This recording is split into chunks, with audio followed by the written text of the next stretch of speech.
Ar žinote, kur yra šis magiškas alyvų grožis? Ši vieta randasi Dobelėje ir čia yra daugiau nei 200 rūšių alyvų. Ši vieta atvelkia ne tik grožį, bet ir ramybę, žinokit, čia laikas sustoja. Čia galėsite pasidžiaugti ne tik alyvų žydėjimo, bet ir paragauti alyvų, vyšnių, šaltalankių arba svarainių ledų. Labai skanu. Valgome vyšninio skonio ledus. Jeigu norisi tiesiog sustoti ir pasidžiaugti, atvykite į Dobelėje į šį nuostabų alyvų parką. O kas tau labiausiai patiko?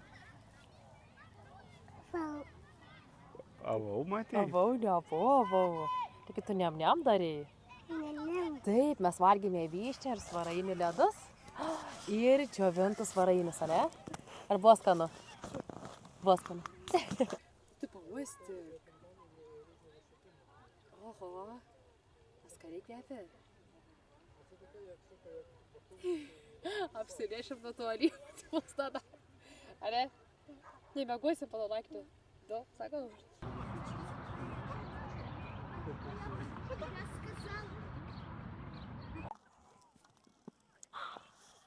Skaniai kvepia. Ar skaniai kvepia, ar ne? Ai, tu toliau uostik. Prašau.